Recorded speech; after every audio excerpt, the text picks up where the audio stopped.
Sendengan sholat melihat Allah, wah itu setan Pak ini. Kelasnya saat dijalani mau dulu tidak mau, nggak bisa.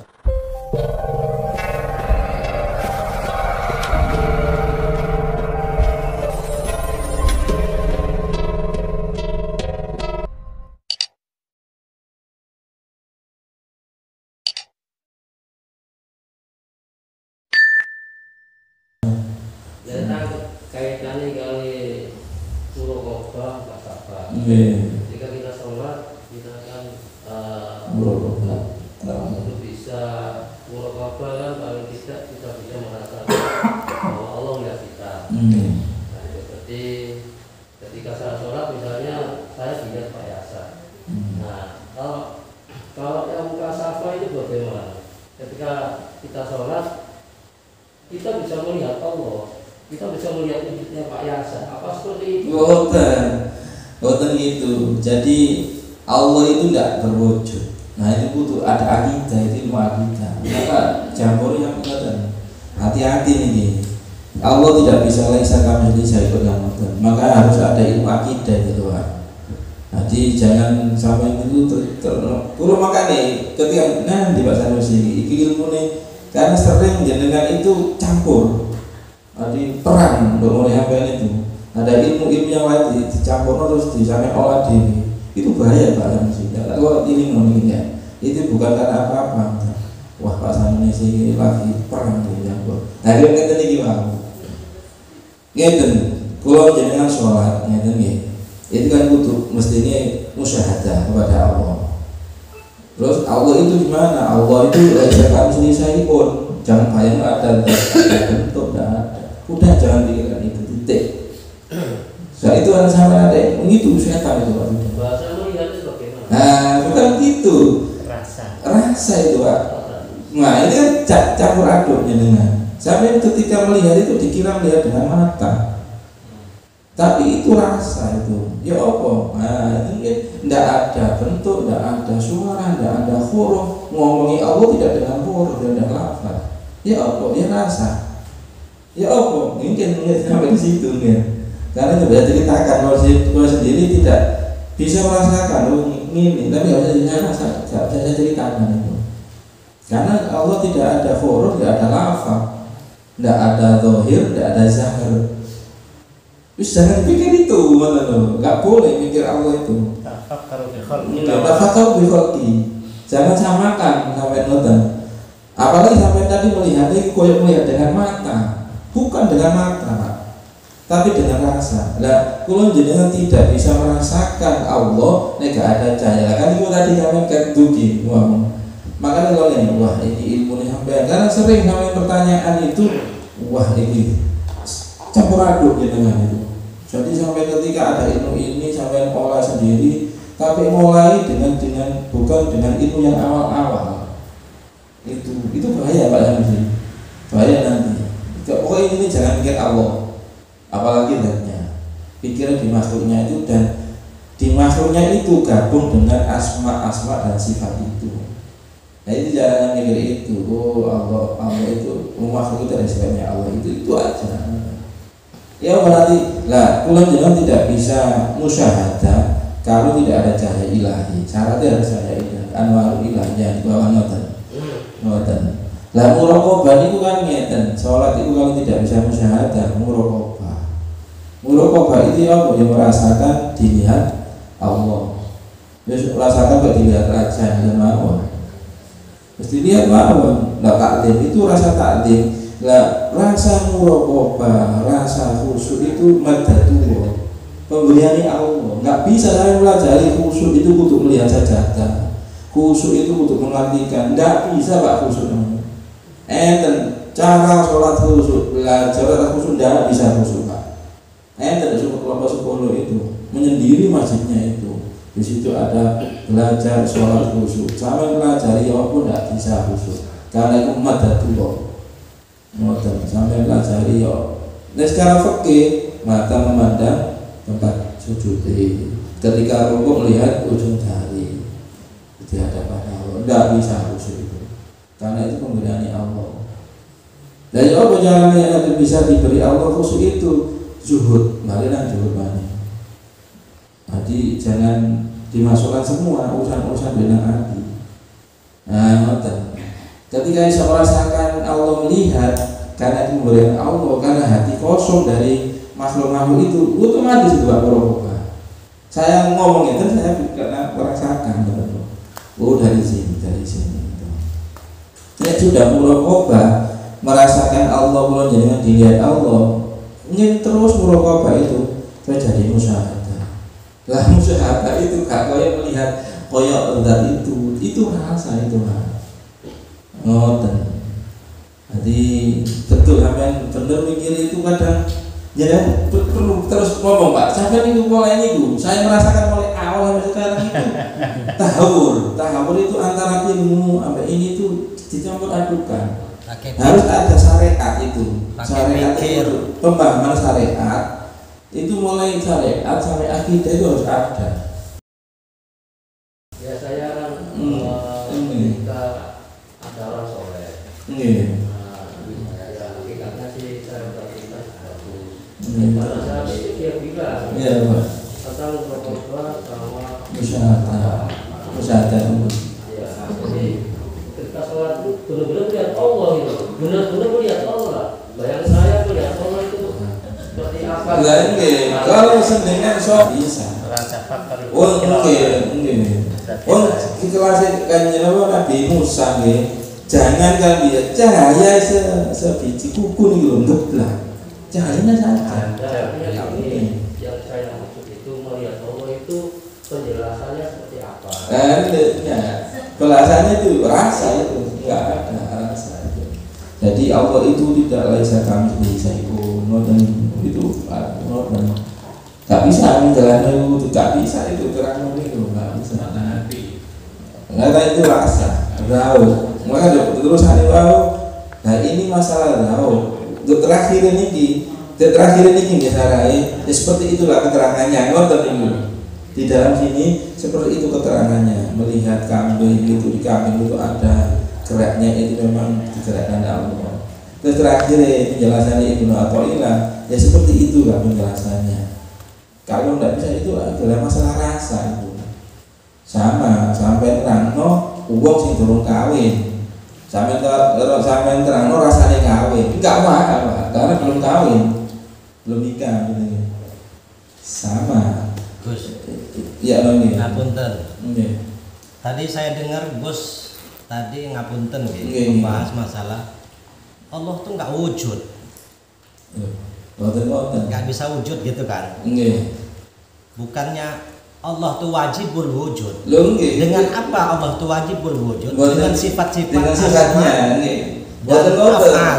Dengan sifat asma dan afal. Bukan zat ya. Kalau zat kan sudah puncak ini ya. Boten itu Allah itu wujudnya dengan fi'il sifat ya. Keliru nek kalau ngomong niku. Ya, soalnya tadi kok nggak dilanjut gitu loh. Makanya saya perjelas. Allah itu wajibul wujud. Allah itu wajib ada, wajib wujud. Dengan apa Allah itu wujud? Dengan sifat-sifat, dengan asma dan afal. Tapi bukan kategori zat. Zat itu kan tidak bisa diwujud. Betul. Ya kan gitu ya. Ya. Betul. Jadi terus, Allah itu wujud. Gitu. Allah itu wajibul wujud. Wajibnya dengan apa? Dengan fi'il. Ya. Fi'il itu dengan apa? Dengan sifat dan asma. Kalau ada sifat dan asma berarti ada zat. Zat ini titik kesangan. Cuman zat nggak bisa dijelaskan. Ya, gitu ya Gus ya. Iya betul. Terus ngapunten tadi pemahaman saya tentang yang disampaikan Pak Sanusi. Allah itu dilihat ya seperti yang dijelaskan sama Pak Ustadz tadi. Apa yang kita lakukan, apa yang kita lihat itu karena kehendak Allah, karena izin Allah. Dari apa kategori ringkasannya? Dari la haula wala quwata illa billah ya. Nah, kalau pemahaman saya di dalam kita bahasa ibadah sholat ya, kalau pemahaman saya ketika kita melakukan sholat itu kita akoni bahwa kita yang sholat, maka kita tidak ketemu Rasul. Tersesat itu. Ya, kalau kita ngaku bahwa kita tuh sholat. Kalau secara hakikat bukan Allah lah yang sholat. Iya. Ya terus lanjut lagi. Padahal di dalam awalan sholat itu dikatakan kita tuh sudah berhadapan dengan Allah. Ini wajah tuh wajah. Kan di situ sebenarnya kan sudah tidak ada lagi. Ketika kita ingat dengan perilaku kita, berarti kita kembali kepada bukan masuk ke hakikat. Tidak mungkin masuk rasa gitu tadi. Betul. Jadi ketika sudah ini wajah itu kita menghadap pada Allah itu sudah rasa. Nah rasa itu ya karena di hati ada cahaya ilahi. Nggak bisa kalau rasakan dengan ilmu dan udah akan rasa. Iya. Sampai ketika melak torikot atau berbicara dengan torikot itu kadang untuk ada ilmu Pak. Jangan diserah ilmunya orang-orang itu yang tersesat itu. Sampai terus membentengi ini dulu. Tapi jangan dipenggal. Mesti nggak akan berujung nanti karena dia masa benar. Jadi ketika ini wong iki keliru kok melihat Allah ini mesti ku setan iki ngoten. Mesti ku setan itu. Terus gini Gus, Nabi Adam, kemudian termasuk malaikat, termasuk iblis itu kamu dalam melihat Allah, dunia mereka semua kan makrifat. Saya dengar ya semua juga bilang, iblis itu makrifat. Nah, melihat Allah itu. Nah itu penjelasannya di mana? Terus sama ini kan dengan Rasul itu kita Isra Mi'raj, kemudian naik ke langit 7 sampai ke Muntaha, beliau juga melihat Allah. Itu penjelasannya seperti apa? Jadi iblis malaikat itu melihat Allah dengan mata hati, tidak dengan mata malaikat atau iblis itu. Tidak kiat, yang kuat cuma Kanjeng Nabi. Maka ketika di Sidratul Muntaha itu Jibril itu terbakar karena cahaya ini mawon seluruh suwiwine semua zatnya itu terbakar gitu. Yang kuat sinten? Kanjeng Nabi. Kanjeng Nabi di situ itu ya melihat Allah ya Allah kira nggak diterangkan itu, tidak ada keterangan. Itu Allah dan menjenengan nanti di surga. Tapi jangan bayangkan ya Allah bahwa Gusti Allah itu risakannya itu saya itu. Iya, iblis itu makrifat Pak sampai Gusti Allah. Ketika semua awal itu iblis kan ajazil, asalnya kan malaikat itu Pak. Iblis itu malaikat, ketuanya malah. Karena dia sombong jadi iblis itu. Ajazil itu malaikat. Karena ketika disumpah oleh Gusti Allah sujud sampai Nabi Adam nggak mau, dilaknat jadi iblis. Apakah dulu lihatnya dengan mata malaikat? Enggak. Ya tetap Allah itu ya dia dengan mata hati rasa itu. Makrifat dengan zahau, dengan tidak dengan zatnya itu pada mata ini. Karena buktinya apa? Ketika Isra Mi'raj, malaikat Jibril tidak kuat masuk namanya Sidratul Muntaha. Cuma kan Nabi aja. Nah kan Nabi itu yang lihat zatnya Allah. Ya Allah kira enggak Pak. Kalau kayak terang makrifat itu adalah zahau rasa. Jangan untuk dibentuk anggota takut itu. Termasuk yang nanti di surga bisa melihat Allah. Mungkin sing di dunia itu kepingin kenal pada Gusti Allah. Kalau tidak akan ketemu. Itu penjelasan seperti apa? Penjelasannya apa? Katanya seperti kelihatan bulan terang benderang. Kirangan Kirangan. Pokoknya sekali saja itu. Gak usah ya apa. Penjelasannya seperti itu. Jadi melihat Allah seperti jangan melihat bulan purnama yang terang benderang seperti itu. Jelasannya simpen itu. Terus kira-kira wonten to, wis enggak gitu. Berarti Allah itu yang bukan ya. Jadi terang benderangnya itu melihat Allah kayak gitu. Udah, wonten. Wong matahari bulan niku nggih kok tenan. Kira-kira enggak ada itu. Ngapunten Gus, ini tadi lupa saya enggak saya lanjut lupa menyangkut masalah penjelasan tentang Allah itu sifatnya wajibul wujud ya, wajib ada. Kalau yang dimaksud dengan kalau kita ditanya kalau Allah itu wajib Wujud. ada ketok wujud. Wujudnya Ya apa wujudnya Allah? Nggih. Ada jawaban, saya pernah dengar itu. Nggih. Nggih. Allah itu sifatnya wujuduhu ka'adami. Apa maksudnya itu? Wujudnya Allah keadaan itu tidak adanya. Tidak adanya. Ya kan? Berarti kan nggak bisa dilihat wujudnya. Nggak bisa. Wujudnya Dari mana? Dari zat dan wujudnya itu tidak sifat-sifatnya. adanya itu. Ya wujudu, jawabannya wujudu ka'adami. Tidak adanya. Ya. Itu tentu lagi. Wali. Boten, kula niku semerah Pak. Makanya sudah belajar apa itu thariqatnya betul dan kita sudah tahu. Jenengan itu Pak. Saya tahu ini berarti kumpulannya ya wong sing rada tersesat itu pemikiran. Kula paham sekali dari ilmu thariqat sampai pemikiran itu paham sekali Pak. Jadi sampai tanya itu sudah tahu saya ini jalur ke sini. Karena sudah pengalaman. Dari seksi di Jenar sampai seksi kebatinan sampai seksi Kalijogo sampai pemikiran thariqat itu saya tahu. Saya dari pertanyaan saja itu betul itu thariqatnya itu. Pertanyaan saja saya bisa melihat itu jalurnya di mana ini akhirnya gitu Pak. Atau sampai nggak punya kumpulan atau pemikiran saya sendiri wah itu sampai setan, maka ada belajar barang siapa belajar tidak ada gurunya setan. Hati-hati kalau belajar ini.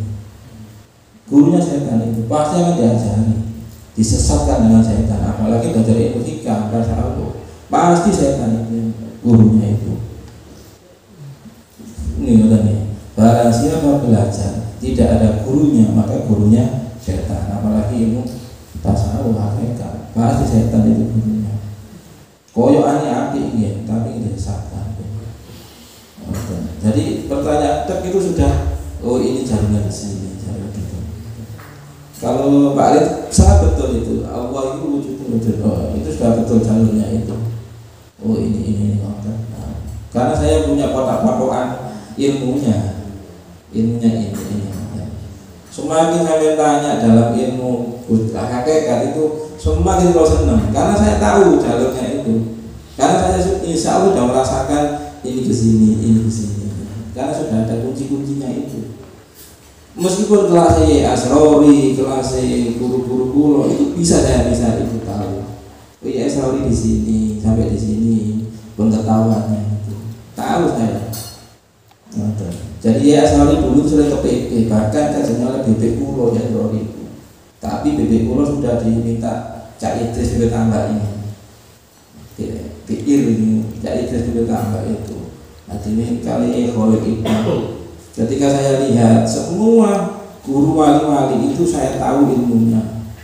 Oh ini dari baik guru sekumpul, baik sinten mawon tahu jalurnya. Nah, sampai oh ini ngomong juga ini, oh ilmunya dari ini, ya dari hikam semuanya itu. Sorry ngomong, sorry ngelakan di bab ini. Dan itu semuanya rasa saya sama rasa yang berbeda. Karena itu memang wali Allah, aurat Allah. Jadi ketika guru-guru kulo sing wali atau yang wali Mbah Hamid, ya Asrori, guru sekumpul ya Bahid, oh sampai di sini guru saya ini. Oh iya Asrori sampai di sini makrifatnya itu. Oh sampai di sini tahu.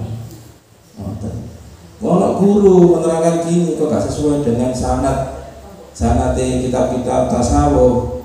Wah kita sesat tapi nggak ada guru-guru yang sudah mutabar itu pasti betul. Ya Asrori, ya Asrori sampai di sini. Ya Asrori biasa sekali, tapi ilmunya itu memang keluar dari laduni itu. Ya Asrori ini kitabnya itu biasa, tapi ilmunya benar keluar dari laduni. Itu wali ya. Sing keterangan nggak ada di kitab itu bilangan. Jadi ngoten ilmu rasa hikam itu ya butuh didukung dengan syariat, aturan. Ya ngoten nih, sampai segini aja ya. Tambah nih gue tambah. Kata harus ada patokan. Harus ada patokan. Jadi dari jenengan matur berpikir pada musim ini memang dapat dikeluarkan gini. jangan apa itu masalah tasawuf hakikat itu karena banyak torikot itu yang tersesat gitu loh. Tidak banyak kumpulan itu nantinya itu angan-angan. Pokoknya kumpulan tidak ada sanad kitabnya. Sing dari Allah langsung. Kalau dia itu nggak ada banyak sanad itu bisa tersesat saya. Tahayyala dia akan berhayal. Gurunya setan nanti. Ya Allah, naudzubillah. Al-Fatihah.